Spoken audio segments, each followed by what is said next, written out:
Bismillahirrahmanirrahim. Assalamualaikum warahmatullahi wabarakatuh. Alhamdulillahilladzi anzala as-sakinata fi qulubil mu'minin liyazdadu imanan ma'a imanihim. Asyhadu an la ilaha illallah wahdahu la syarika la al-malikul haqqul mubin. Wa asyhadu anna nabiyyana Muhammadan abduhu wa rasuluhu la nabiyya ba'da al-mab'utsu rahmatan lil alamin. Allahumma fasalli wa sallim ala hadha nabiyil karim nabiyyina wa maulana Muhammadin sallallahu alaihi wasallam wa ala alihi wa ashabihi ajma'in, amma ba'd. Allahumma aftah lana qulubana wa alhimna rushdana wahdina ila siratikal mustaqim.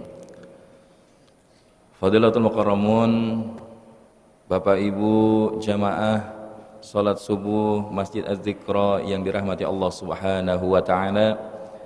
Bagaimana kabarnya Bapak Ibu pagi hari ini?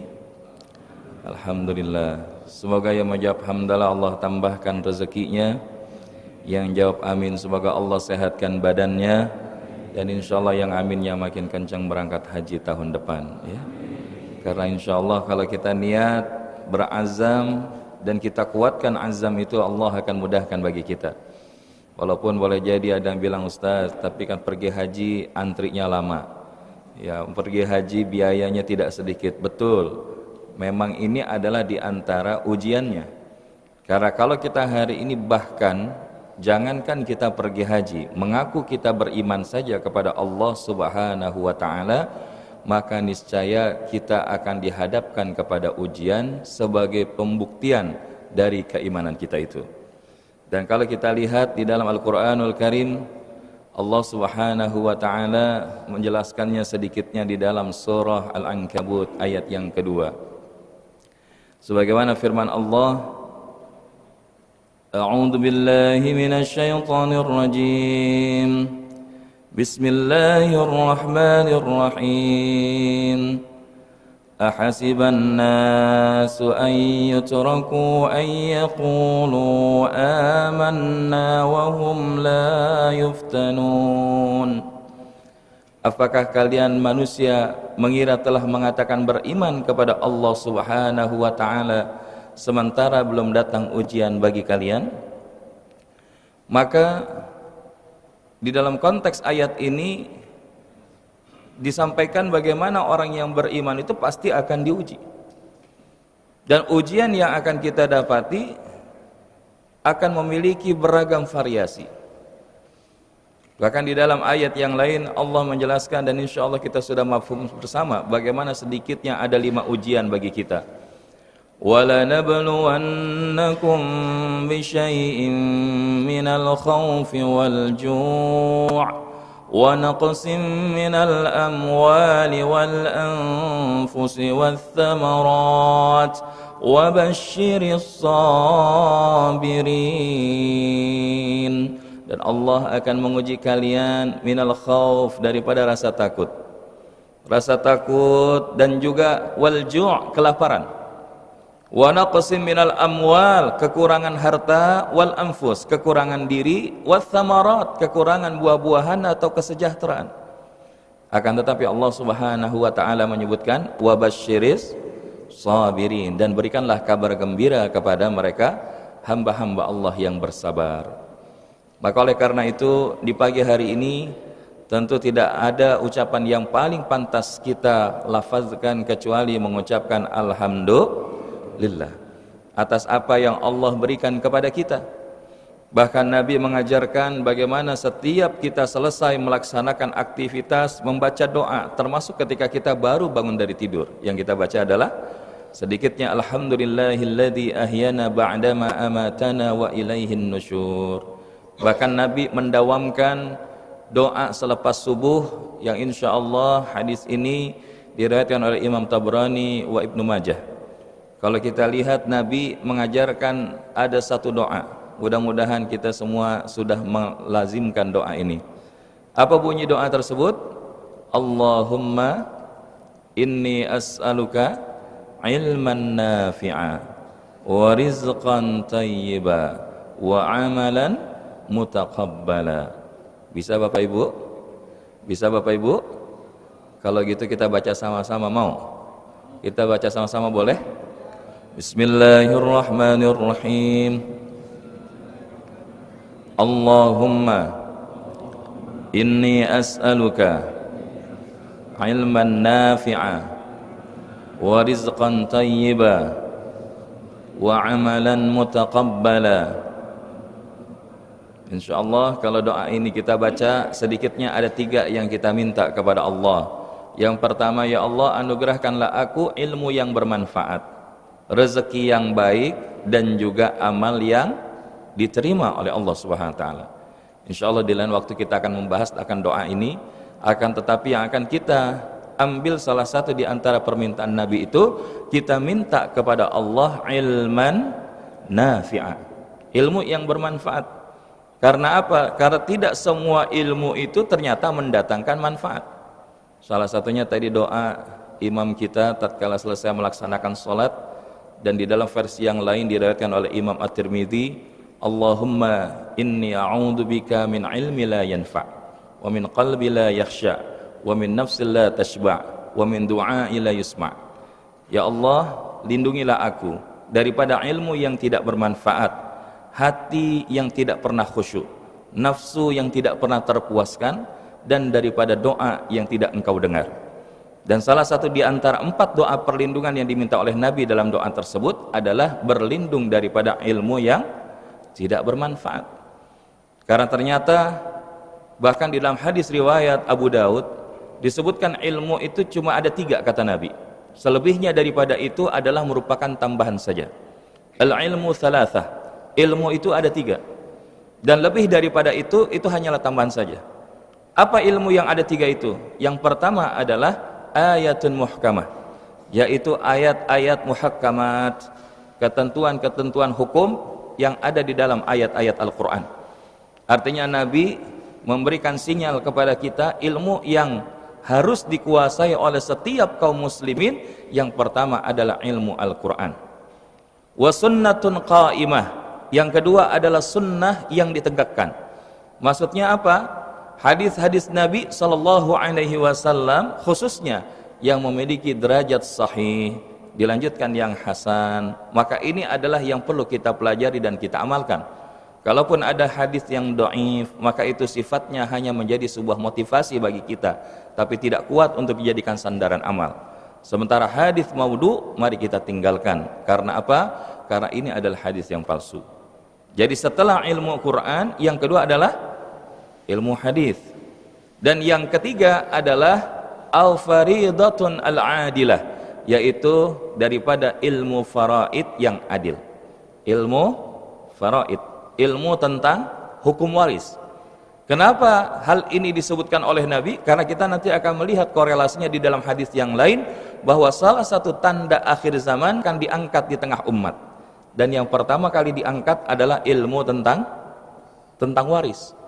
Maka oleh karena itu hari ini kita bisa melihat manakala ada seseorang ahli keluarga yang wafat dan keluarga itu tidak memiliki pemahaman tentang hukum waris, bahkan kemudian menjadikan warisan dari sang almarhum ataupun almarhumah hanya dibagi berdasarkan logikanya saja.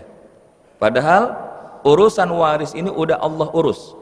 Sedikitnya ada 3 ayat di dalam Al-Quranul Karim yang menegaskan tentang bagaimana mekanisme dari hukum waris. Maka oleh karena itu ini menjadi di antara ilmu yang utama dimiliki oleh setiap kaum muslimin. Namun insya Allah pagi hari ini ilmu apapun selama itu kaitannya dengan Al-Quran, As-Sunnah, maka insya Allah ini adalah ilmu yang akan mendatangkan manfaat bagi kita. Amin ya Rabbal Alamin. Makanya kalau kita tanya hari ini kita ngaji, datang di waktu pagi hari, kira-kira senang apa enggak Bapak Ibu? Senang apa enggak? Nyesel apa enggak? Dan bukti orang yang alhamdulillah ngajinya senang dan enggak nyesel terlihat dari posisi duduknya, mana yang nyender, mana yang kagak. Tapi insya Allah ini kelihatan enggak pada nyender ya, kecuali ada beberapa senderan VIP yang kelihatannya ini enggak boleh digeser-geser ya, karena ini insya Allah jadi syahadah Ustadz di hadapan Allah nanti. Namun ala kulli hal, kata Nabi SAW, Man lam yashkuril qalil lam yashkuril katsir. Orang yang tidak mampu mensyukuri yang sedikit, maka dia tidak akan mampu untuk mensyukuri sesuatu yang banyak. Dan kalau kita lihat pagi hari ini kita menghirup udara Allah, nikmat apa enggak Bapak Ibu? Bahkan Masya Allah ngaji di Al-Dzikra ini luar biasa. Ustadznya alhamdulillah dipersilahkan ngaji, alhamdulillah jamaahnya udah dipersilahkan minum, alhamdulillah. Ini kan perjalanannya jauh insya Allah jamaah yang di sini, betul? Ya kalau Ustadz berangkat dari Ciputat jam 3, udah gitu nyangkut ada road construction, alhamdulillah banyakin zikir aja di situ. Dan alhamdulillah biiznillah masih nyampe. Ini berarti apa? Kalau Ustadz dari Ciputat aja nyampe, apalagi yang ada di sekitaran, betul? Dan ini kelihatan Masya Allah, nggak ada wajah jerih, nggak ada wajah masih ngantuk, kelihatannya semangat semua. Kalaupun ada sebagian diantaranya yang masih menatap tempat sujud ya, karena kelihatannya cinta dengan tempat sujud itu sambil baca Bismika Allahumma ahya wa bismika amuti. Namun ala kulli hal, di antara keberuntungan-keberuntungan yang diberikan bagi kita di pagi hari ini, bahkan Nabi menyampaikan ada 3 hal yang perlu kita syukuri. Sekiranya Allah memberikan 3 hal ini, qad aflaha man aslama, beruntunglah orang yang berislam. Karena kalau kita lihat di dalam hadis yang lain, ada kita dapati daripada bahagianya menjadi orang muslim. Namun di satu sisi yang lain, di dalam Al-Quran ada juga menggunakan redaksional qad aflaha. Karena ketika menggunakan aflah, ya ini seperti kita memegang, kalau ini falah, maka ini kita memegangnya seperti ini disebut aflah. Dan falah adalah merupakan makom yang paling tinggi kalau bicara kesuksesan di dalam konteks kita sebagai seorang muslim. Ada pilihan bagi kita, ada orang yang bahagia tapi enggak sukses, tapi di satu sisi ada orang yang sukses tapi enggak bahagia. Kalau ada pilihan itu, kira-kira mana yang akan dipilih oleh Bapak Ibu? Sukses enggak bahagia atau bahagia enggak sukses? Nah ini kalau jamaah Al-Dzikra bilangnya pasti sukses dan bahagia. Dan pertanyaannya boleh apa enggak? Boleh apa enggak? Boleh, selama kita tahu rumusnya. Dan salah satunya representasi sukses dan bahagia itu ada dalam kata falah. Makanya kalau kita hari ini dipanggil dalam adzan, hayya 'alal falah, mari kita menggapai kesuksesan dan kebahagiaan. Dan ini enggak ada di dalam ajaran dan keyakinan yang lain di luar Islam. Maka Masya Allah, di dalam Al-Quran ada surat Al-Mu'minun, qad aflahal mu'minun alladhina hum fi salatihim khashi'un walladhina hum 'anil lagwi mu'ridun walladhina hum lizzakati fa'ilun walladhina hum lifurujihim hafizun. Ini sedikitnya ya, nanti kalau bisa dilihat dari ayat 1 sampai dengan ayat 11, maka ini adalah di antara orang-orang yang beruntung, yang sukses dan bahagia manakala menjadi seorang mukmin. Yaitu apa? Salatnya khusyuk, meninggalkan segala yang sia-sia, menunaikan zakat, dan juga daripada mereka menjaga kehormatan diri mereka. Nah, di dalam hadis Nabi SAW menyebutkan qad aflaha man aslama, beruntunglah orang-orang yang berislam. Kenapa? Karena hari ini dengan keislaman kita memantaskan mendapatkan apa yang akan Allah janjikan di dalam kehidupan akhirat. Hari ini ada orang yang dia mungkin di pandangan manusia, baik dengan hartanya, baik dengan ilmunya, baik dengan pangkat dan jabatannya, tapi kalau dia bukan Islam, maka itu tidak akan menjadi nilai apa-apa di sisi Allah Subhanahu wa ta'ala. Maka hari ini kita lahir sebagai seorang muslim, kira-kira beruntung apa enggak Bapak Ibu? Beruntung apa enggak? Kita punya orang tua muslim, anak-anak kita muslim, beruntung apa enggak? Karena apa? Karena ketika kita berada di dalam keadaan Islam, insya Allah ini adalah nikmat yang salah satunya terbesar Allah berikan bagi kita. Cuma kadang-kadang kita kurang merasakan nikmat itu. Kenapa? Karena kita hidup di tengah mayoritas umat Islam. Tapi justru ketika kita berada di tengah mayoritas umat Islam, seakan-akan Islam itu hilang di tengah umat. Maka agar kita mendapatkan kembali sensasi keislaman kita, ada 2 hal. Yang pertama apa? Coba kita datang ke daerah yang minoritas orang Islamnya. Salah satunya kalau Bapak Ibu berjalan aktivitas ke luar negeri ataupun ke daerah-daerah yang orang Islamnya adalah minoritas, maka kita akan merasakan nikmatnya menjadi seorang muslim. Ketika yang pertama ini mungkin masih sulit dirasakan, habis Ustaz kayaknya kalau keluar negeri agak susah, paling umroh, boleh. Ketika kita haji atau umroh, dapati umat Islam yang berkumpul dalam jumlah yang sangat banyak. Maka kalau kita berangkat ke tanah suci, Masya Allah, kita merasakan kenikmatan bisa berkumpul sesama saudara-saudara muslim. Gak ada batas, mana yang dari Afrika, mana yang dari Eropa, mana yang dari Asia, mana yang dari Indonesia, enggak. Karena semuanya merasakan kenikmatan menjadi seorang muslim. Yang kedua kata Nabi SAW adalah waruziqa kafafan, yaitu dikaruniakan rezeki yang cukup. Kalau hari ini kita insya Allah yang disebut rezeki itu adalah ma'atakallah, apa-apa yang Allah berikan, termasuk pakaian kita, termasuk kendaraan kita, termasuk rumah kita, bahkan istri ataupun suami dan anak-anak kita, ini adalah diantara rezeki yang Allah berikan. Dan insya Allah rezeki kalau kita rasakan kecukupannya, maka Allah akan berikan lebih. Wa may yatawakkal 'ala Allah fahuwa hasbuh. Dan barang siapa yang bertawakal kepada Allah, Allah akan cukupkan dari apa yang menjadi kebutuhannya. Dan yang ketiga kata Nabi, wa qanna'ahu Allahu bima atahu, yaitu dijadikan qanaah, menerima apapun yang dikaruniakan Allah kepadanya. Ternyata hidup menjadi orang-orang ataupun pribadi yang qanaah, insya Allah ini adalah salah satu keberuntungan. Dan inilah kenapa kita pentingnya harus menghadiri majelis ilmu. Karena apa? Sufyan As-Said As-Sauri rahimahullah mengatakan, laisa amalun ba'dal faraid afdala min talabil ilm. Tidak ada amalan setelah pengerjaan amal fardu lebih utama daripada menuntut ilmu. Maka hari ini insya Allah kita membuktikan, dan hari ini ketika kita berada di ruangan ini, di dalam rumah Allah ini, insya Allah kita yang hadir pada pagi hari ini adalah di antara hamba-hamba Allah yang dikehendaki kebaikan di dalam hidup kita. Kenapa? Karena Nabi mengatakan, man yuridillahu bihi khairan yufaqihu fid din. Barang siapa yang dikehendaki Allah kebaikan di dalam hidupnya, di dalam dirinya, maka Allah akan fahamkan dia akan ilmu agama. Maka insya Allah mudah-mudahan selama beberapa menit ke depan kita akan mengkaji sebuah tema yang tadi sudah disampaikan oleh ketua masjid kita, yaitu tentang bagaimana indahnya menjadi pribadi-pribadi surga. Kenapa hal ini perlu kita sampaikan? Karena kalau kita lihat hidup yang kita lalui selama ini seakan-akan tidak menyisakan ada ruang istirahat bagi kita. Betul apa enggak Bapak Ibu? Apalagi sekarang kita sudah berada di dalam kondisi akhir zaman, di mana waktu berjalan begitu cepat, terasa cepat. Setahun seperti sebulan, sebulan seperti sepekan, sepekan seperti sehari, sehari seperti hanya beberapa saat saja. Dan kalau kita lihat ketika hal ini terjadi, mungkin pertanyaan timbul, Ustadz, lalu kapan kita istirahat yang benar? Ya sebagian sih alhamdulillah sudah ada yang istirahat, betul? Ya. Tapi ternyata kalau kita berkaca dari hadis Nabi SAW, kapan orang beriman itu istirahat? Maka dijawab dalam satu hadis Nabi SAW, rawahu Bukhari wa Muslim muttafaqun alaih.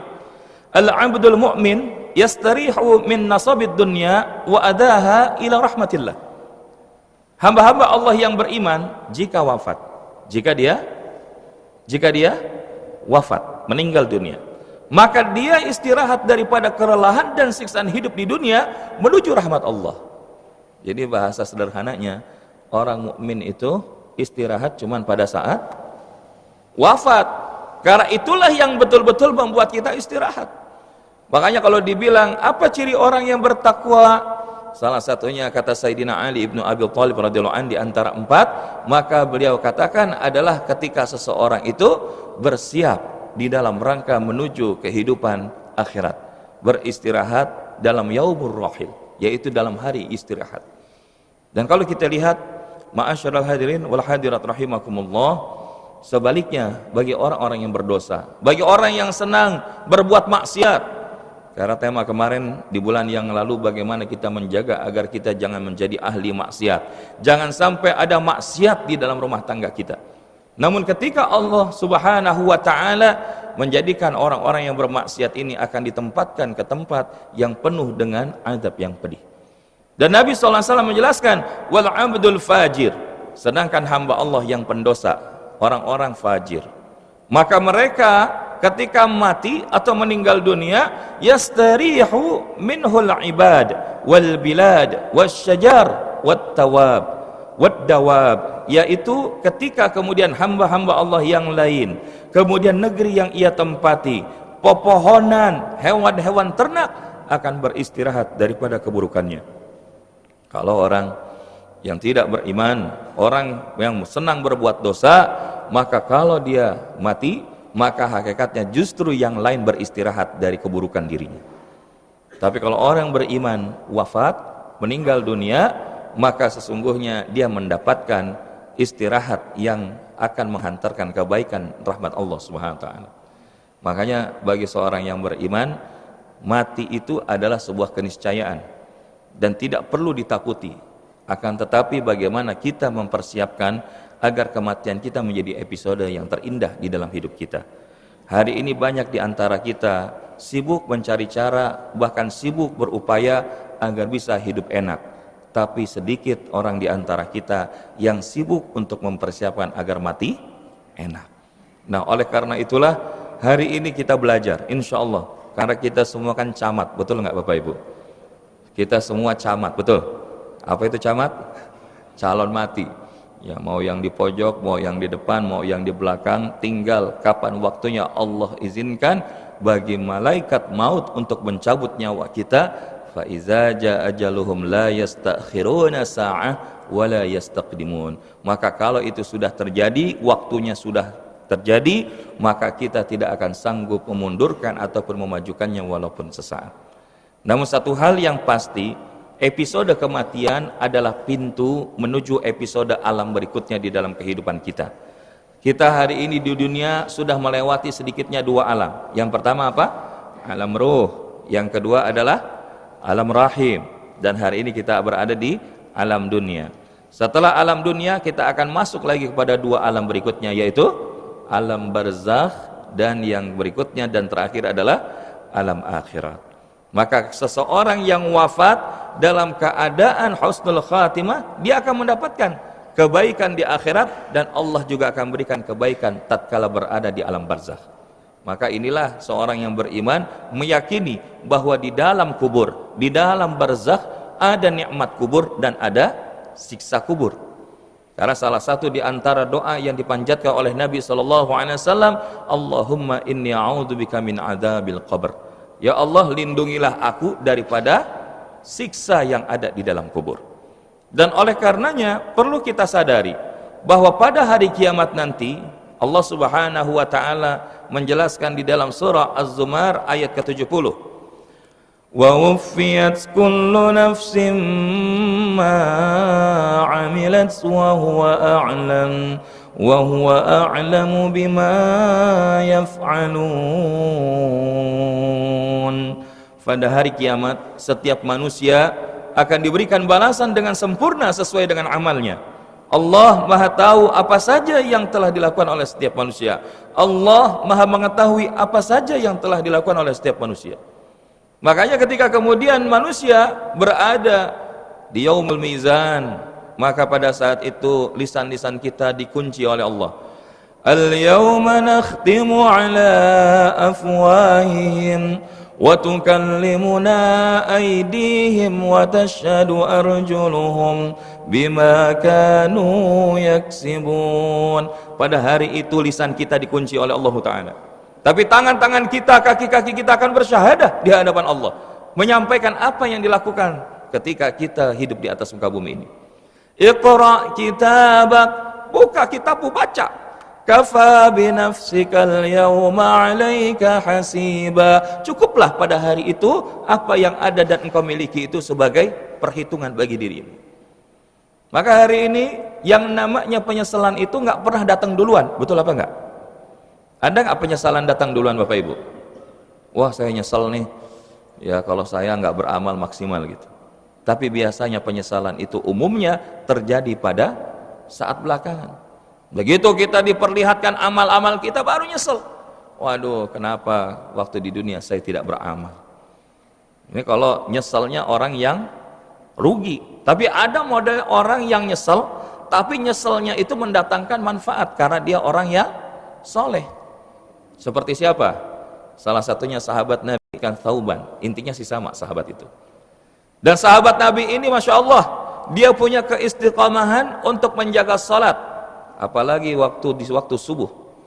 Dan Rasulullah tahu model dia nih, begitu masuk dia bukan di tengah, duduknya pojokan, di pojokan.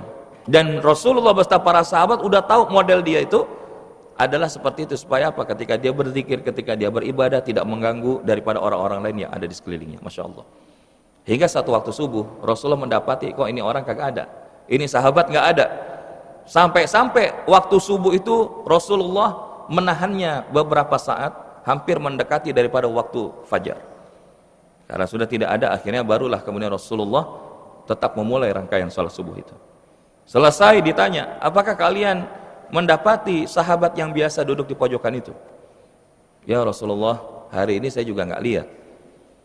Apakah ada di antara kalian yang tahu rumahnya di mana? Saya ya Rasulullah. Ada seorang sahabat yang mengatakan, tolong antarkan kami ke sana. Maka Rasulullah beserta beberapa orang sahabat yang menemani Rasulullah pergi ke rumah Thauban ini. Dan ternyata Masya Allah, perjalanan ke rumah beliau ini dari setelah sholat subuh sampai hampir mendekati waktu duha. Jadi hampir kurang lebih sekitar 3 jam perjalanan dari masjid yang ada di Madinah menuju ke rumah sahabat ini. Sholat subuhnya 3 jam perjalanan, Masya Allah. Ya, mungkin udah lebih dari Ciputat ya, mungkin udah agak jauhan lagi, mungkin dari Bogor ya, ke Azikro gitu. Dan ternyata Masya Allah begitu kemudian Rasulullah menegur ahli yang ada di dalam rumah itu, keluarlah seorang wanita yang notabene adalah istri daripada sahabat tadi. Dan kemudian Rasulullah menanyakan, di manakah suamimu itu? Ya Rasulullah, pagi hari tadi Allah telah memanggilnya dan beliau telah wafat. Maka Rasulullah pun mendoakannya. Namun kemudian ketika Rasulullah akan pamit, tapi ya Rasulullah, sebelum wafat suamiku tuh bicara beberapa hal dan saya khawatir itu menjadi sebuah wasiat yang harus saya jalankan. Apa yang disampaikan suamimu? Maka disampaikan oleh istrinya ketika dia dalam kondisi sakratul maut, maka dia mengatakan, andai lebih jauh. Apa? Andai lebih jauh. Yang kedua, dia katakan andai lebih baru. Andai lebih baru. Dan yang ketiga, andai semuanya. Maka saya tidak tahu ya Rasulullah apa yang dimaksudkan oleh suamiku ini. Maka Rasul SAW pun kemudian menjelaskan dari apa yang disampaikan oleh istri dari Thauban tadi. Karena ketika kemudian seseorang akan wafat, maka pada saat itu preview amalnya akan diperlihatkan oleh Allah berikut dengan balasan yang akan dia peroleh. Salah satu dalilnya kita bisa lihat surah Fussilat. Allah Subhanahu wa taala menjelaskan, innal ladzina qalu rabbuna Allah thumma istaqamu tatanazzalu alaihimul malaika alla takhafu wa la tahzanu wa abshiru bil jannati allati kuntum tu'adun. Sesungguhnya orang mereka hamba-hamba Allah yang mengatakan Rabbnya adalah Allah, tsumma istaqamu tatanazzalu alaihimul malaika, maka Allah akan menurunkan malaikat. Imam As-Suyuti ketika menafsirkan ayat ini, kapan turunnya malaikat itu Allah berikan? Pada saat sakratul maut. Karena pada saat sakratul maut, syaitan, iblis tetap berjuang agar bagaimana seorang hamba Allah itu wafat dalam kesesatan. Makanya orang yang akan wafat, bagaimana kita berupaya untuk mentalkinkan supaya apa? Dia ingat sama Allah. Dan pada saat itulah orang-orang yang dia istiqamah dengan keimanannya kepada Allah, Allah akan berikan bala bantuan para malaikat, dan malaikat ini mengenyahkan daripada syaitan dan iblis-iblis tadi. Dan apa yang dilakukan oleh para malaikat itu? Mereka mengatakan, alla takhafu wa la tahzanu, jangan engkau takut dan jangan engkau sedih. Wa abshiru bil jannati allati kuntum tu'adun, dan diberikan kabar gembira tentang surga yang telah Allah janjikan. Artinya orang yang akan wafat itu kalau dia istiqamah dalam keimanannya, husnul khatimah, Allah akan perlihatkan preview tentang surga yang akan ia tempati. Dan di antara tanda daripada seseorang itu husnul khatimah adalah tatkala dia tersenyum. Karena apa? Dia melihat tempat kembali dia yang telah Allah janjikan. Nah, kembali kepada kisah Sya'ban yang tadi, maka ketika disampaikan oleh Nabi SAW, maka ketika suamimu akan wafat, diperlihatkan balasan amal oleh Allah Subhanahu wa taala terhadap apa yang dia lakukan. Maka ketika dikatakan andai lebih jauh, dia lihat bagaimana kebaikan Allah Subhanahu wa taala yang diberikan kepadanya atas setiap langkah yang dia lakukan tatkala pergi melaksanakan salat berjamaah di masjid. Maka ketika dia lihat setiap langkah ini memberikan pahala yang terbaik di sisi Allah, dia nyesel andai lebih jauh.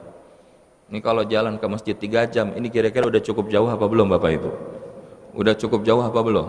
Kita dari rumah ke sini kira-kira berapa jam ya? Dan ini kalau kita lihat sahabat Nabi begitu aja masih nyesel, Masya Allah. Maka ini jadi justru menjadi pelajaran bagi kita bagaimana inilah kualitas para sahabat. Mereka tidak pernah melihat jeri terhadap apa yang akan mereka lakukan untuk mencari ridha Allah. Yang kedua, apa andai lebih baru pada waktu pagi, kondisi amat sangat dingin, berhembus angin yang cukup menusuk tulang, maka begitu dia akan keluar, dia pakai mantel. Di dalam mantelnya itu yang bagus dia pakai di dalam, yang luar dia pakai mantel yang butut. Dan begitu dia keluar, maka didapati ada seorang bapak yang sudah lanjut usia, yang mengalami serangan kedinginan, ya, serangan daripada hawa dingin, hampir-hampir daripada bapak itu sekarat. Tapi kemudian oleh Sya'ban tadi dibukalah mantel yang butut tadi dan diberikan. Dan kemudian pergi bersama-sama melaksanakan sholat berjamaah. Maka dengan kebaikan yang dilakukan oleh Sya'ban tadi, ternyata Allah memberikan balasan. Dan kata Sya'ban tadi disebutkan, andai lebih baru, coba kalau saya kasih yang baru. Begitupun dibilang andai semuanya. Begitu dia lagi mau makan, ya kan namanya orang Arab, kalau makan roti Arab itu 3 kali rotinya orang Indonesia, betul apa enggak? Ya makanya dia biasanya dia lipat begitu ya, kemudian dicelupin sama susu. Nah baru dia mau melakukan itu, maka kemudian ada seorang yang minta-minta datang kepadanya mengatakan dia belum makan. Maka oleh Sya'ban dibagi 2, rotinya bagi 2, susunya bagi 2, sama banyaknya. Dan ketika itu diberikan. Dan begitu diberikan, maka Allah perlihatkan balasan yang diperoleh daripada Sya'ban tadi. Maka kemudian Sya'ban tadi mengatakan andai semuanya, coba kalau dikasih semuanya, pasti lebih banyak lagi. Inilah yang kita katakan nyeselnya orang beriman. Dia bukan nyeselnya karena apa? Karena takut akan daripada siksaan Allah, tapi nyesel karena nggak mendapatkan yang lebih baik lagi dari Allah. Tapi sebaliknya nyeselnya orang-orang kafir, nyeselnya orang-orang yang berdosa, mereka nyeselnya itu adalah dalam konteks kenapa dulu saya tidak melakukan amal soleh, kenapa saya tidak beriman. Karena pada hari di mana kemudian Allah perlihatkan balasan itu, termasuk ketika berada di dalam neraka, maka mereka akan mendapatkan azab dan kemurkaan Allah. Dan salah satunya kalau kita lihat bagaimana di dalam surah Al-Mulk ayat yang ke-6 atau surat Tabarak ayat yang ke-6, Allah menegaskan, وَلِلَّذِينَ كَفَرُوا بِرَبِّهِمْ عَذَابُ جَهَنَّمَ وَبِئْسَ الْمَصِيرُ. Dan orang-orang yang kafir kepada Tuhannya memperoleh azab Jahannam, dan itulah seburuk-buruk tempat kembali. Dan kalau kita lihat bagaimana dahsyatnya neraka itu, kita nggak akan sanggup. Satu saat Nabi lagi bersama para sahabat di dalam majelis ilmu, tiba-tiba terdengar ada suara sesuatu barang yang jatuh. Maka kemudian ditanya oleh Nabi, apakah kalian mendengarkan suara itu? Ya Rasulullah, suara apakah itu? Balik tanya sahabat. Maka itu adalah batu yang jatuh di dasar neraka setelah dilemparkan 70 tahun sebelumnya. Jadi ini bagaimana dasarnya neraka itu, ya digambarkan dalam hadis ini perumpamaan saja. 70 tahun batu dilempar baru nyampe. Sekarang coba gedung setinggi-tingginya lempar batu nggak nyampe sejam, betul apa enggak? Ini kalau misalkan sampai 70 tahun nggak kebayang bagaimana dalamnya neraka itu. Dan ketika kemudian kita bicara tentang dalamnya neraka, maka ada sedikitnya 7 lubang-lubang neraka. Dan di antara yang paling dasar adalah neraka Jahannam. Di mana neraka Jahannam ini apinya bukan lagi merah, putih, biru, tapi sudah hitam. Dan seorang yang berada di tepian bibir neraka Jahannam itu belum masuk saja sudah habis daripada dirinya terbakar dan luluh. Maka pertanyaan, apa kita sanggup Makanya kalau kita hari ini dibilang, udah Ustadz nggak usah terlalu soleh-soleh amat lah, kan kita yang berislam pasti masuk surga, walaupun nanti dicelupin dulu di neraka beberapa hari. Ini kira-kira jawaban benar apa enggak Bapak Ibu? Ini jawaban orang yang punya ilmu, ya kan? Yang nggak punya ilmu. Kenapa? Sehari di akhirat itu 1000 tahun di dunia. Jadi apa kita sanggup masuk neraka dulu 1000 tahun? Makanya hidup kita di dunia ini cuma 1,5 jam doang daripada kehidupan 1 hari akhirat. Maka oleh karenanya Bapak Ibu yang dirahmati Allah, kalau ada pilihan mana yang akan kita pilih? Kita berakhir di neraka atau menempati keridhaan Allah di surga? Pengennya kalau kita di akhirat nanti masuk surga apa neraka? Surga apa neraka? Surga yang bagaimana? Ya pokoknya surga aja deh Ustaz. Mau di emperan surga, yang penting judulnya surga kan. Nah inilah kita kadang-kadang doanya kurang spesifik. Padahal kalau kita minta surga, boleh nggak surganya yang paling tinggi, surga Firdaus? Boleh nggak? Boleh. Harusnya kita minta yang begitu. Dan kalau kita lihat bagaimana keindahan surga, maka kita akan dapati salah satunya dalam surah Muhammad ini, ya, surah 47 ayat 15. Allah Subhanahu wa taala berfirman, Bismillahirrahmanirrahim. Mathalul jannati allati wu'idal muttaqun fiha anharum min ma'in ghairi asin wa anharum min labanin lam yataghayyar ta'muhu wa anharum min khamrin ladzati lisyaribin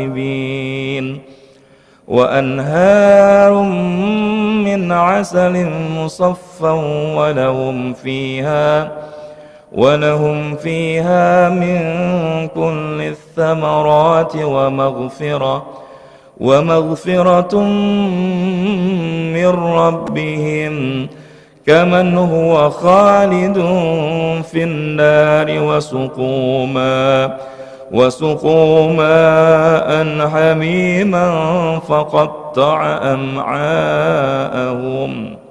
Apakah perumpamaan penghuni surga yang dijanjikan kepada orang-orang yang bertakwa di dalamnya? Ada sungai-sungai dari air yang tidak berubah rasa dan baunya, sungai-sungai dari air susu yang tidak berubah rasanya, sungai-sungai daripada arak yang lezat rasanya bagi peminumnya, dan sungai-sungai dari madu yang disaring, dan mereka memperoleh di dalamnya segala macam buah-buahan dan ampunan Tuhan mereka. Masya Allah, ini adalah secuplik daripada keindahan surga. Kenapa? Karena surga itu melebihi apa yang kita lihat, apa yang pernah kita dengar, dan apa yang terbetik di dalam hati kita. Dan ini adalah sebagian saja, karena di antara keindahan surga ada sungai-sungai yang disebutkan di dalam Al-Quran ini. Ada bangunan-bangunan surga, ada penduduk-penduduk surga, ada makanan-makanan surga, ada minuman-minuman surga, dan lain sebagainya. Tapi satu hal yang menjadi keindahan yang paling indah, kenikmatan yang paling nikmat tatkala berada di surga itu adalah tatkala mereka mampu menatap wajah Allah Subhanahu wa taala. Maka ini adalah keindahan kenikmatan surga yang tertinggi. Namun dibalik daripada itu, ya minimal apa yang bisa kita lihat di dalam firman Allah tadi. Tapi sebaliknya orang-orang kafir, maka apa yang terjadi bagi mereka? Orang itu kekal di dalam neraka dan diberikan minuman dengan air yang mendidih sehingga memotong-motong ususnya.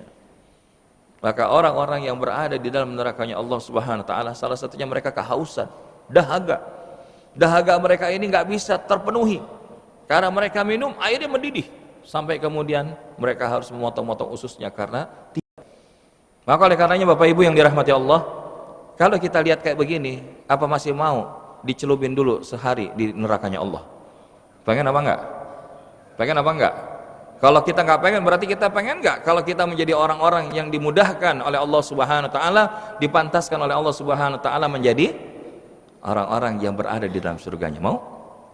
Nah, tinggal bagaimana kita menjadi pribadi-pribadi sebelum kita masuk surga yang sebenarnya memiliki karakter ahli surga di dalam kehidupan kita di dunia ini. Karena insya Allah ketika kita mengenali akan kenikmatan surga, tentu kita pengen merepresentasikan diri kita di antara hamba Allah yang dipantaskan untuk berada di dalam surganya Allah. Tadi sudah kita sampaikan, apa sih kenikmatan surga? Maka di dalam satu hadis qudsi disebutkan qala Allahu 'azza wa jalla, Allah Subhanahu wa taala berfirman, a'dadtu li'ibadis salihin ma la 'aina ra'at. Aku sediakan, aku janjikan bagi hamba-hambaku yang salih surga yang tidak pernah dilihat oleh mata mereka, wala uduna sami'at daripada yang tidak pernah didengar oleh telinga mereka, wala khatara ala qalbi bashar, dan juga daripada tidak pernah terbetik di dalam hati manusia. Faqra'u in syi'tum, maka bacalah firman Allah Subhanahu wa taala, fala ta'lamu nafsum ma ukhfiya lahum min qurrati a'yun. Tak seorang pun mengetahui berbagai nikmat yang menanti, yang indah dipandang sebagai balasan bagi mereka atas apa yang mereka kerjakan. Maka ma'asyiral hadirin wal hadirat rahimakumullah, ini adalah diantara yang perlu kita upayakan. Karena apa? Kita sadar bahwa surga itu melebihi apa yang pernah kita lihat, yang pernah kita dengar, bahkan apa yang kita rasakan. Dan pertanyaannya, kalau kita masuk surga, kita diizinkan masuk surga oleh Allah SWT, pengennya masuk sendiri apa bareng-bareng? Masuk sendiri apa bareng-bareng? Kalau ditanya ibu-ibu, Bu, kalau ibu masuk surga, pengen gak bareng sama bapaknya anak-anak? Pengen gak, Bu? Masya Allah. Coba saya tanya bapak-bapaknya, ya kan? Pak, kalau bapak masuk surga, pengen gak bareng sama ibunya anak-anak? Kok yang jawab sebagian doang, ini pengen-pengen? Yang gak jawab, jangan-jangan dalam hati bilang gini, Ustadz, masa di dunia udah sama dia, sama di akhirat sama dia lagi? Tapi suami yang saleh, istri yang salehah akan dipertemukan. Makanya mantesin diri. Kalau pengen kita sama-sama dengan pasangan kita, maka solehahkan diri kita masing-masing. Suami yang soleh, istrinya nggak solehah, nggak akan bertemu. Sebaliknya istri yang solehah, ya suaminya nggak soleh juga nggak ketemu. Lalu dengan siapa? Nanti ada karunia Allah yang akan Allah berikan kepada hambanya tersebut. Contohnya siapa? Salah satunya istri Fir'aun. Istri Fir'aun ini kan Masya Allah, seorang hamba Allah yang salihah, ya, walaupun suaminya zalim. Ada lagi model suami soleh tapi istrinya nggak soleha. Siapa itu? Istri Nabi, ya Nabi Lut salah satunya, ya. Nabi Lutnya soleh tapi istrinya penggiat LGBT, ya. Maka di satu sisi ada juga suami istri kagak benar, maka dipersatukan oleh Allah di neraka, bahkan sudah diazab sewaktu hidupnya di dunia. Siapa? Ya, keluarga Abu Lahab. Tapi ada suami istri saleh, anak salehah seperti keluarga Ibrahim. Maka kalau kita boleh milih, mana yang mau dipilih sama Bapak Ibu? Keluarga Abu Lahab, keluarga Nabi Lut, keluarga Asiyah, atau keluarga Ibrahim alaihissalam? Keluarga siapa, Pak? Keluarga Ibrahim. Masya Allah, ini ikhlas banget jawabnya, ya. Karena Nabi Ibrahim istrinya 2, ya kan? Jadi ini nggak apa-apa kalau milih nanti keluarga Ibrahim, ya Ustadz jangan gitu. Tenang Bu, kalau bapak-bapak ya udah mulai di hari-hari libur, hari-hari kayak begini rajin bersolek, ya kan, di depan kaca ngaca, ya, dan kemudian kata-katanya puitis, baru buka jendela bilang gini, Mama, di luar sana matahari bersinar begitu baik dan hangat. Sayang matahari itu hanya menghangati satu rumah, coba dia menghangati rumah-rumah yang lain. Wah, ini kalimatnya dalam ini. Tapi istri yang soleha dan cerdas akan bilang begini, iya bang, sayang di rumah kita bukan matahari, melainkan sebatang lilin. Jangankan menyinari yang lain, nyinari diri sendiri aja meleleh. Maksudnya apa? Suami istri yang soleh wassalihah akan dipertemukan. Begitu juga dengan anak-anaknya. Begitu juga insyaallah berjamaah. Wasiqal ladzina taqaw rabbahum ilal jannati zumara. Orang yang beriman dan bertakwa kepada Allah akan diadakan berombong-rombongan masuk ke dalam surga. Mudah-mudahan kita berombong-rombongan, Pak. Berombong-rombongan ya, Bu ya, sebagai jamaah dari Masjid Az-Ziqra. Dan inilah yang kalau kita lihat urusan akhirat kita pengen bareng-bareng, walaupun kalau bisa masuknya duluan, betul apa enggak? Karena urusan akhirat Allah memerintahkan, sabiqu ila maghfiratin min rabbikum wa jannah berlomba-lombalah kalian kepada mendapatkan ampunan dari Tuhanmu dan surga yang luasnya seluas langit dan bumi. Wasari'u ila maghfirah, dan bersegeralah kalian menuju ampunan Allah. Fafirru ilallah, maka berlarilah kalian menuju Allah. Nih, urusan akhirat, urusan kehidupan yang abadi, kita diperintahkan Allah dalam urusan kesolehan dan ketaatan bersegera. Bahkan fastabiqul khairat, maka berlomba-lombalah kalian di dalam kebaikan. Tapi urusan dunia apa? Famshu fi manakibiha wa kulu mir rizqi, maka berjalanlah kalian di atas muka bumi dan memakan apa yang Allah rezekikan bagi kalian. Jadi urusan dunia cukup jalan, tapi urusan akhirat berlari. Nah, sekarang kita kebanyakannya ngurusin dunia, jalan atau berlari? Jalan apa berlari? Tapi urusan akhirat kira-kira lari apa jalan? Masya Allah, nih coba kita lihat sederhana aja contoh begini. Kita nih lagi tanggal muda atau tanggal seret dah, jangan tanggal muda. Tanggal seret, yang namanya tanggal seret kadang-kadang buat beramal agak susah, betul apa enggak? Ya Ustadz, jangan nyuruh amal kalau pas lagi tanggal seret ini lagi banyak kebutuhan. Tapi coba, Masya Allah, kalau giliran ke mall bawa 2 juta, dikit apa banyak? Dikit apa banyak? Dikit apa banyak? Dikit. Tapi giliran ke masjid bawa 2 juta, Masya Allah kebanyakan ini Ustaz ya. Makanya kalau udah lihat kotak amal, kalau lagi tanggal seret nih Jumat kemarin, Masya Allah dari jauh udah dikir aja bawaannya. Subhanallah, subhanallah, subhanallah, subhanallah. Udah dekat, astagfirullah, astagfirullah. Begitu udah lewat, alhamdulillah, alhamdulillah, karena kagak masukin. Padahal nih kalau urusan akhirat kejar, tapi urusan dunia cukup jalan aja.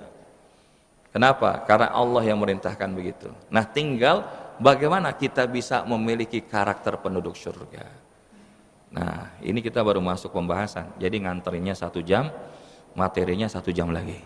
Kira-kira siap Bapak Ibu? Siap apanya? Ini kelihatan wajahnya udah mulai kecewa ya kan? Masa Ustadz dari 1 jam ini baru nganter doang ya kan? Supaya kita tahu dulu pentingnya kita berupaya menjadi pribadi-pribadi yang tergolong insya Allah ahli surga. Berdasarkan apa? Berdasarkan daripada firman Allah, berdasarkan daripada hadis Nabi SAW, berdasarkan contoh dari para sahabat, para tabi'in wa tabi'in, serta generasi sebelum kita yang saleh. Maka insya Allah makra' kita yang akan kita bahas adalah surat Qaf ayat 31 sampai 35. Tapi tugas saya adalah membacakan saja dulu, karena insya Allah ini akan jadi bahan pembahasan di bulan depan, betul ya? Ya kan kalau kayak gini mudah-mudahan penasaran, betul nggak? Pengantarnya aja begini, apalagi nanti isinya kan gitu. Karena di situ disebutkan oleh Allah Taala, kita baca sama-sama ya, kita baca sama-sama. Sebelum nanti kita tutup bareng-bareng, boleh? Bismillahirrahmanirrahim. Wa uzlifatil jannatu lil muttaqina ghaira ba'id. Hada ma tu'adun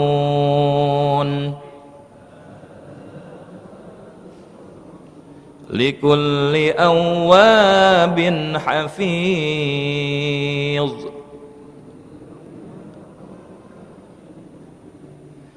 Man khashiyar rahman bil ghaibi wa jaa'a biqalbin munib.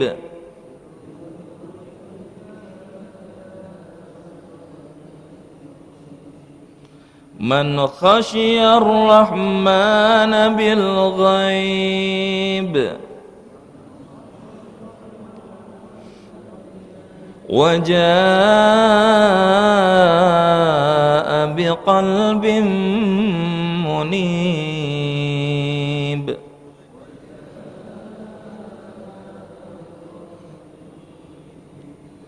udkhuluha bisalam.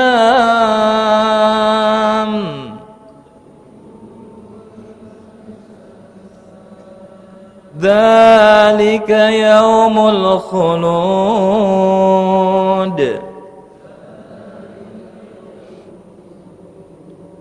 Lahum ma yasha'una fiha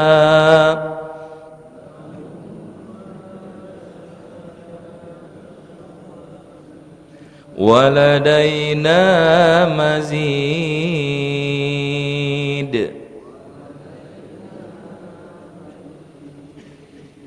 Surat Qaf ayat 31 sampai dengan 35. Allah Subhanahu wa taala berfirman, dan didekatkanlah surga itu kepada orang-orang yang bertakwa pada tempat yang tidak jauh dari mereka. Inilah yang dijanjikan kepadamu, yaitu siapa? Setiap hamba Allah yang selalu kembali kepada Allah, lagi memelihara semua peraturan-peraturannya, yaitu orang yang takut kepada Rabb yang Maha Pemurah, sedangkan dia tidak kelihatan olehnya dan dia datang dengan hati yang bertaubat. Udkhuluha bisalam, masukilah surga itu dengan aman. Itulah hari kekekalan, mereka di dalamnya memperoleh apa yang mereka kehendaki, dan pada sisi kami ada tambahannya.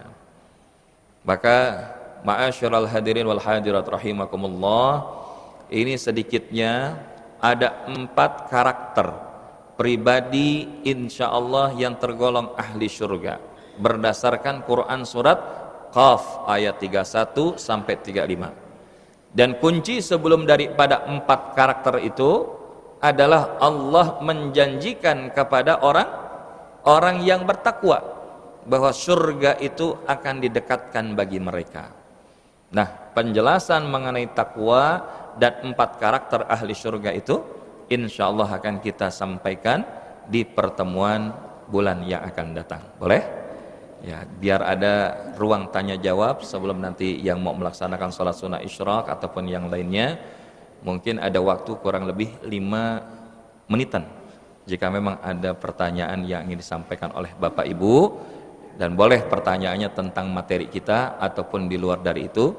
Sejauh Al-Fakir bisa menjawabnya kita akan jawab, yang nggak bisa dijawab insya Allah mudah-mudahan dicari jawabannya. Silakan.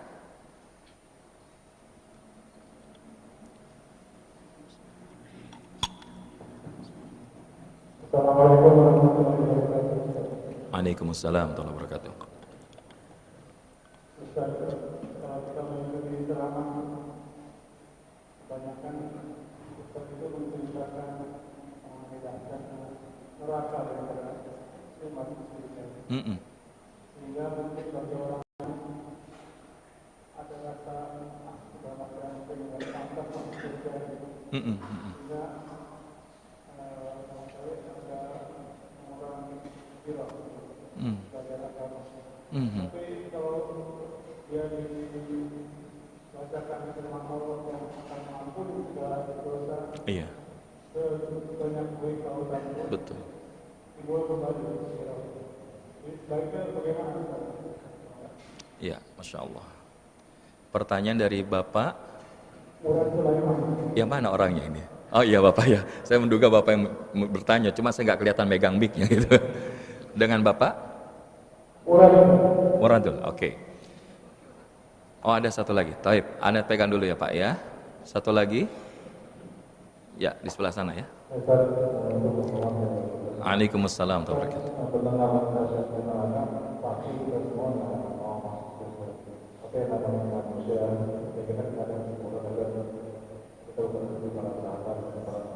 Nah.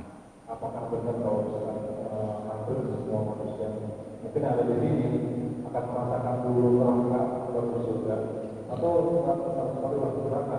Kita selalu mengampun kepada Allah. Munafik ini al-qamah. Kenapa?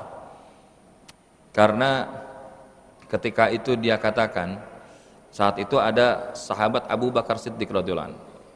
Kenapa engkau mengatakan itu? Saya kalau lagi di bareng sama majelis Nabi, itu melihat surga, Masya Allah. saya pengen masuk sana, bahkan seakan-akan saya bisa ngelihat orang-orang penduduk surga itu saling bersalam-salaman.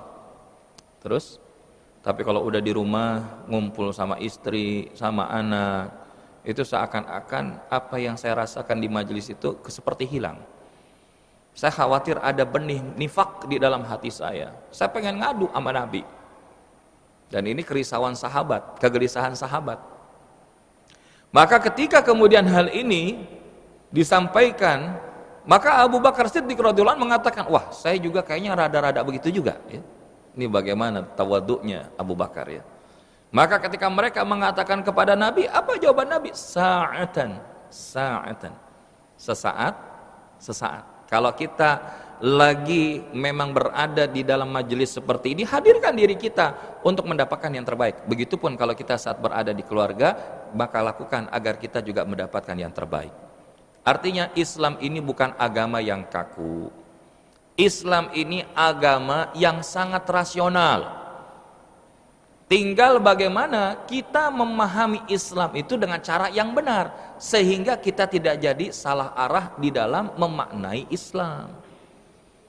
Makanya Dr. Zakir Naik pernah mengatakan, if you didn't study Islam, please don't say anything about Islam. Kalau Anda nggak pernah belajar Islam, jangan ngomong tentang Islam. Sekarang lagi rame ada seorang host, mohon maaf ini ya, kita bukan ngomongin orang.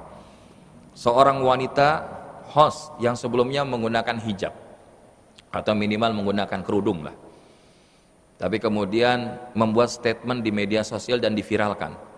Apa yang dia bilang? Kalau kita hanya berpacu kepada satu kebenaran, maka kita tidak akan mendapati kebenaran-kebenaran atau menemukan makna kebenaran-kebenaran yang lainnya. Ini pemahaman filsafat yang rancu dan beraroma liberal. Karena kalau begitu seakan-akan beliau mengatakan, interpretasi yang Al-Fakir pahami begini, kalau begitu dia memaknai jilbab itu sebagai sebuah perintah Allah, bukan sebagai kebenaran absolut. Karena dia akan menemukan kebenaran-kebenaran yang lain yang membenarkan pandangan logika dia bahwa jilbab itu bukan kewajiban. Sekarang logikanya, Bapak Ibu yang dirahmati Allah, menggunakan jilbab bagi wanita itu pilihan atau kewajiban? Pilihan atau kewajiban? Like or dislike, suka atau enggak suka, seorang wanita itu diwajibkan untuk menggunakan hijab. Perkara dia mau pakai, enggak pakai, urusan dia nanti tanggung jawab sama Allah. Artinya kalau dia pakai, dia dapat kebaikan. Kalau dia enggak pakai, ya dia dapat kemurkaan Allah. Dan kalau sudah begini, enggak usah bawa-bawa seakan-akan ini bukan kebenaran. Orang yang meragukan kebenaran, maka diragukan juga keimanannya. Karena apa yang ada di dalam Al-Quran, dzalikal kitab la raiba fih hudan lil muttaqin. Inilah kitab yang tidak ada keraguan di dalamnya dan menjadi petunjuk bagi orang yang bertakwa. Maka begitupun di dalam memahami kehidupan akhirat. Kalau tadi disebutkan, bukan tidak mungkin hari ini banyak dibahas tentang bagaimana orang yang berdosa dampaknya di neraka begini dan begitu, begini dan begitu. Iya.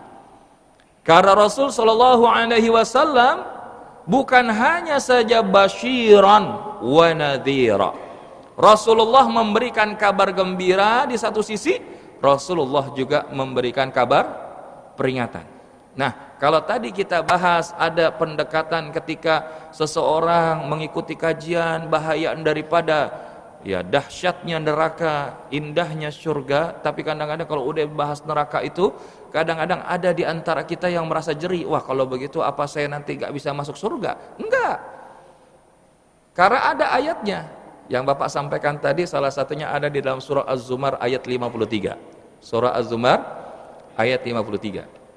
Allah Subhanahu wa taala berfirman, Bismillahirrahmanirrahim. قل يا عبادي الذين أسرفوا على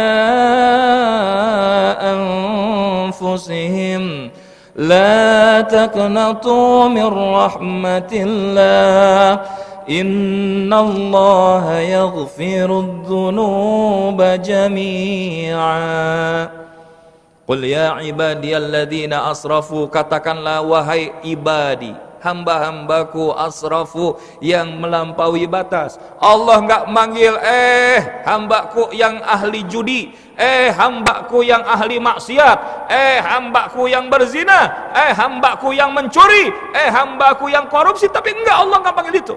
Allah panggil, qul ya ibadiyalladzina asrafu, wahai hamba-hambaku yang melampaui batas. Ini Allah sayang enggak sama kita, Pak? Allah sayang sama kita enggak, Bu? Allah manggil kita dengan panggilan yang sangat lembut, ibadiyalladzina asrafu ala anfusihim, melampaui batas dalam kehidupan mereka. Disebutnya melampaui batas. Tapi di satu sisi Allah mengingatkan, la taqnatu min rahmatillah, janganlah kalian putus asa dari rahmat Allah. Kenapa? Innallaha yaghfirudz dzunuba jami'a, sesungguhnya Allah Maha mengampuni dosa-dosa kalian seluruhnya. Illa syirk, menurut para mufassir, illa syirk. Syirik itu hanya bisa diampuni dengan taubat. Nah, jadi kalau kita hari ini mendapatkan jaminan bahwa Allah akan mengampuni dosa kita, maka dalam satu hadis qudsi, andaikan hambaku datang dengan dosa sepenuh lautan, maka selama dia meminta kepadaku, maka akan aku ampuni daripada dosa-dosanya tanpa kecuali, tanpa aku khawatirkan sedikit pun. Kalau hamba-hambaku datang dengan sepenuh langit dosa-dosanya, selama dia meminta kepadaku, maka aku akan mengampuninya tanpa kecuali. Artinya hari ini, selama pintu kehidupan Allah masih berikan bagi kita, maka pintu taubat itu pun masih dihamparkan bagi kita. Tinggal pertanyaannya, apakah kita mau apa enggak? Karena Allah menghamparkan tangan rahmatnya di waktu pagi, menanyakan, adakah di antara hambaku yang meminta ampun, akan aku ampuni. Allah menghamparkan tangannya di waktu malam, maka ditanya siapa yang meminta ampun, akan Allah ampuni. Tinggal pertanyaannya sekali lagi, kita mau apa enggak? Allah sayang banget sama kita. Walaupun kita tahu bahwa kita melakukan kesalahan, tapi Allah memberikan ruang agar jangan pernah berputus asa. Karena apa? Karena di dalam hadis yang lain disebutkan, kullu bani Adam khata' wa khairul khata'ina at-tawabun.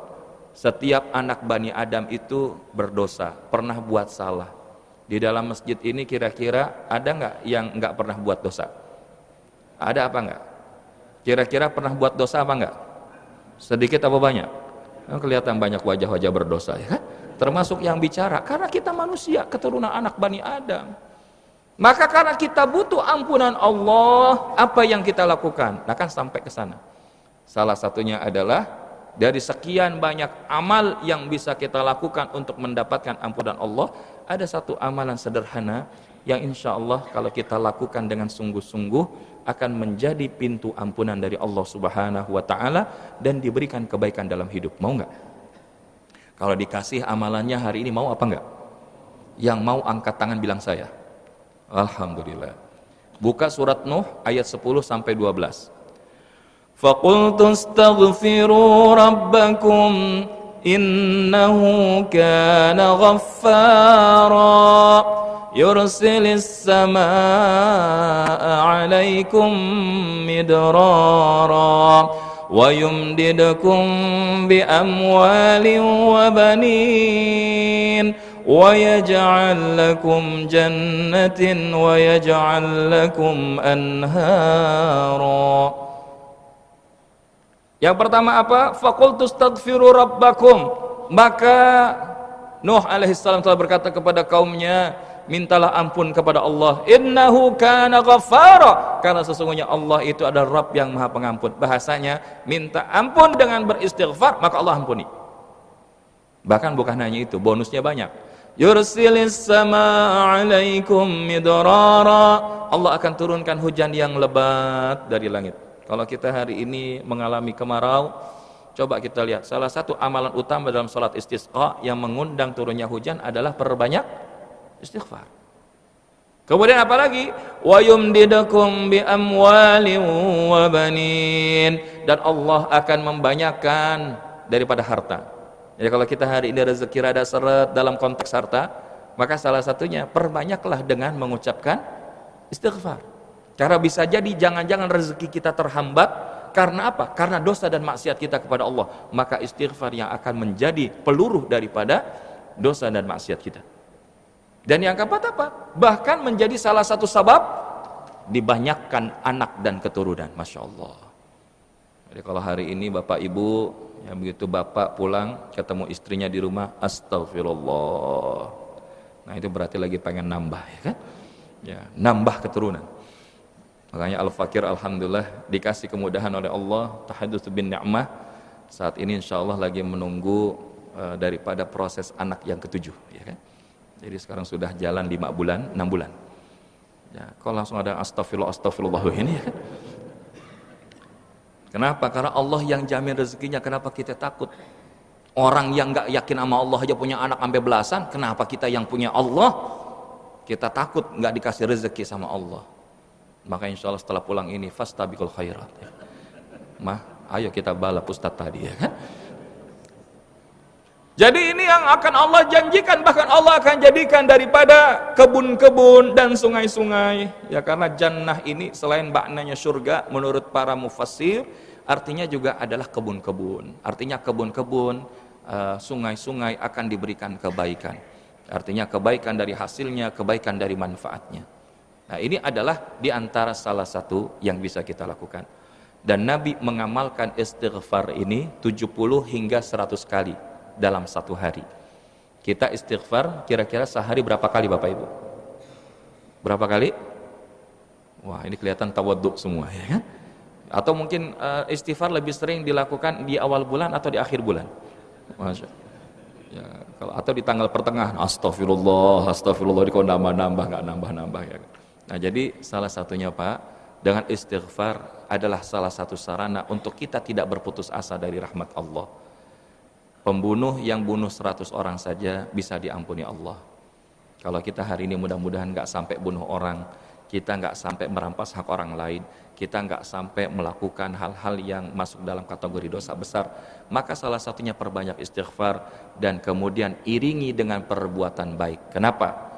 Ittaqillah haitsuma kunta wa atbi'is sayyi'atal hasanata tamhuha wa khaliqin nas bi khuluqin hasan. Bertakwalah kalian kepada Allah dimanapun kalian berada, dan iringilah keburukan dengan kebaikan supaya kebaikan itu bisa menghapuskannya, dan berakhlaklah kepada manusia dengan akhlak yang baik. Wallahu a'lam. Mudah-mudahan bisa menjawab pertanyaan Bapak tadi. Intinya adalah surga memang bukan tujuan. Surga adalah dampak dan manfaat dari apa yang kita lakukan di dalam rangka meraih ridho sang pemilik surga. Bukan surga yang kita tuju, tapi yang kita tuju adalah Allah Subhanahu wa ta'ala. Dengan cara apa? Dengan cara mengikuti apa yang Allah beritakan, apa yang Allah kirimkan, apa yang Allah firmankan di dalam Al-Quran. Maka kalau kita berpegang di jalan itu, insya Allah kita akan selamat dan sampai kepada keridhaan Allah. Amin ya rabbal alamin. Yang kedua tadi pertanyaan adalah mengenai Pak, siapa namanya tadi Pak? Ya, tadi tamanya kalau tidak salah mengenai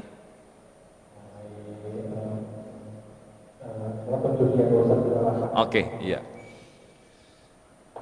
Nanti di bulan yang akan datang kita akan bahas. Ada beberapa kelompok orang yang tatkala di yaumul mizan mereka dihisab daripada diri-diri mereka oleh Allah Subhanahu wa taala. Maka ada di antara mereka yang selepas itu melewati sirat, jembatan siratal mustaqim secepat kilat. Mereka enggak sampai bahasanya ya jatuh dulu ke neraka, enggak. Mereka melesat secepat kilat.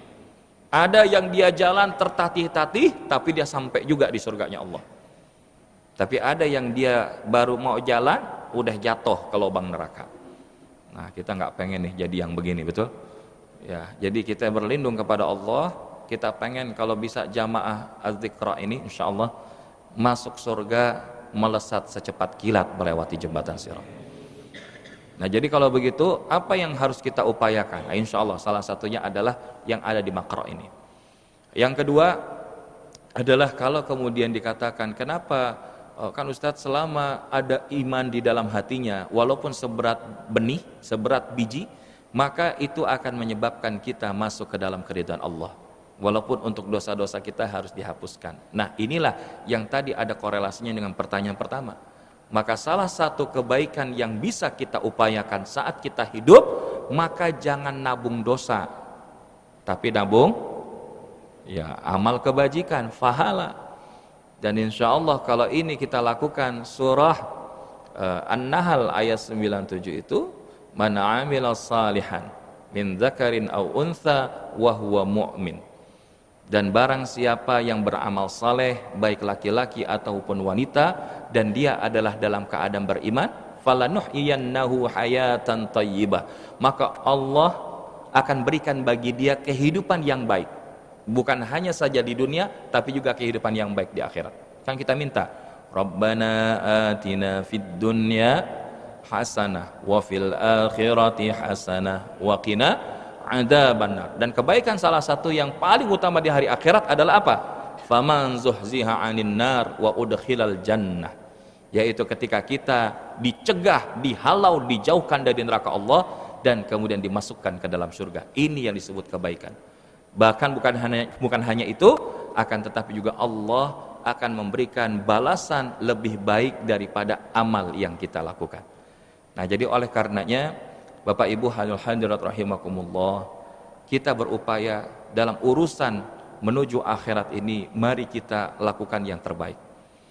Ada sebuah pepatah yang mengatakan, i'mali lidunyaka ka'annaka ta'ishu abada wa i'mali li akhirataka ka'annaka tamutu ghadan. Silakan kalian beramal untuk hidup dunia seakan hidup selama-lamanya, silakan. Tapi dalam urusan akhirat, maka kita beramal seakan-akan kita mati besok.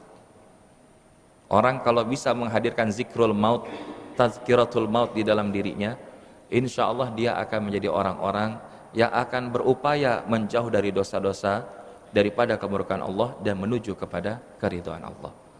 Nah, jadi oleh karenanya tidak ada di antara kita yang bisa menjamin bahwa kita masuk surga kecuali kita berupaya meraih keridhaan Sang Pemilik surga.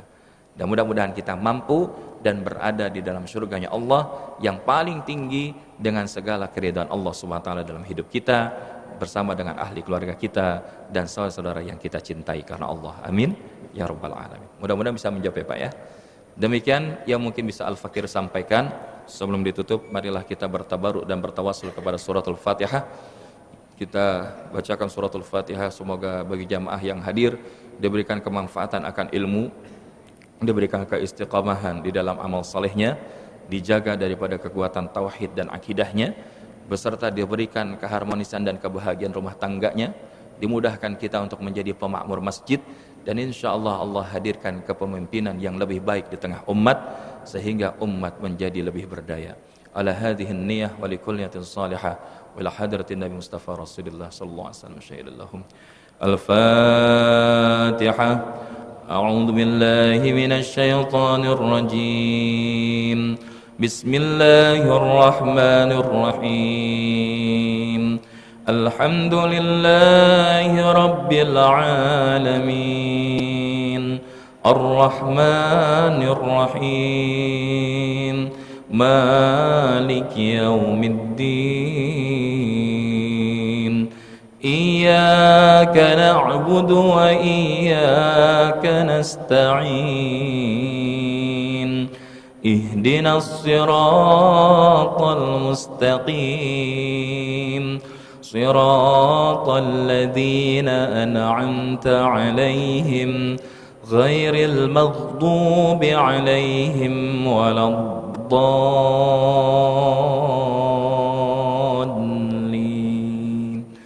آمين. sama-sama. Hasbunallah wa ni'mal wakil. Ni'mal maula wa ni'man nasir. Kullu jami'an. Hasbunallah wa ni'mal wakil. Ni'mal maula wa ni'man nasir. Hasbunallah wa ni'mal wakil. Ni'mal maula wa ni'man nasir. Doa Nabi Yunus.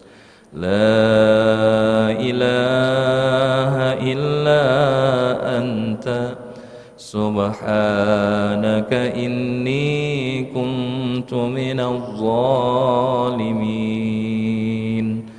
La ilaha illa anta subhanaka inni kuntu minadh dhalimin. La ilaha illa anta subhanaka inna kunna minadh dhalimin. Subhanallah walhamdulillah wa la ilaha illallah wallahu akbar. Subhanallah walhamdulillah wa la ilaha illallah wallahu akbar. Subhanallah walhamdulillah wa la ilaha illallah wallahu akbar. Allahumma salli ala sayyidina Muhammad وعلى آل سيدنا محمد كما صليت على سيدنا إبراهيم وعلى آل سيدنا إبراهيم في العالمين إنك حميد مجيد. اللهم صل وسلم على سيدنا محمد وعلى كل صحابة رسول الله أجمعين. أعوذ بالله من الشيطان الرجيم. بسم الله الرحمن الرحيم. الحمد لله رب العالمين حمدا يوافي نعمه يكافئ مزيدا. يا ربنا ولك الحمد كما ينبغي لجلال وجهك الكريم وعظيم سلطانك. اللهم صل وسلم على نبينا محمد صلى الله عليه وسلم وعلى آله وأصحابه وبارك وسلم. اللهم إنا نسألك رضاك والجنة ونعوذ بك من سخطك والنار. اللهم إنك عفو كريم تحب العفو فاعف عنا يا كريم. اللهم نور قلوبنا بنور القرآن وزين أخلاقنا بنور القرآن وادخلنا الجنة بنور القرآن ونجنا من النار بنور القرآن. اللهم اجعلنا من عبادك الصالحين واجعلنا من عبادك الشاكرين واجعلنا من عبادك الصابرين واجعلنا من عبادك المخلصين وادخلنا الجنة مع الأنبياء والمرسلين وعلى آله وأصحابه أجمعين. اللهم اغفر لنا ذنوبنا ولوالدينا وارحمهما كما ربونا صغارا ولجميع المؤمنين والمؤمنات والمسلمين والمسلمات الأحياء منهم والأموات إنك سميع قريب مجيب دعوات. اللهم أعز الإسلام والمسلمين. اللهم أعز الإسلام والمسلمين وأذل الشرك والمشركين ودمر أعداءك أعداء الدين واجعل دائرة السوء عليهم يا رب العالمين. ربنا تقبل منا دعاءنا صلاتنا وصيامنا وحجاتنا وتوبتنا توبة نصوحا وكل أعمالنا برحمتك يا أرحم الراحمين. ربنا آتنا في الدنيا حسنة وفي الآخرة حسنة وقنا عذاب النار. وصلى الله على سيدنا محمد النبي الأمي وعلى آله وصحبه وبارك وسلم. سبحانك اللهم وبحمدك أشهد أن لا إله إلا أنت أستغفرك وأتوب إليك والحمد لله رب العالمين. Demikianlah yang bisa Al-Fakir sampaikan. Mohon maaf atas segala kekurangan dan kekhilafan. Sampai bertemu kembali di kesempatan berikutnya. Hadanallahu wa iyyakum ajmain wal afwa minkum. Wassalamualaikum warahmatullahi wabarakatuh.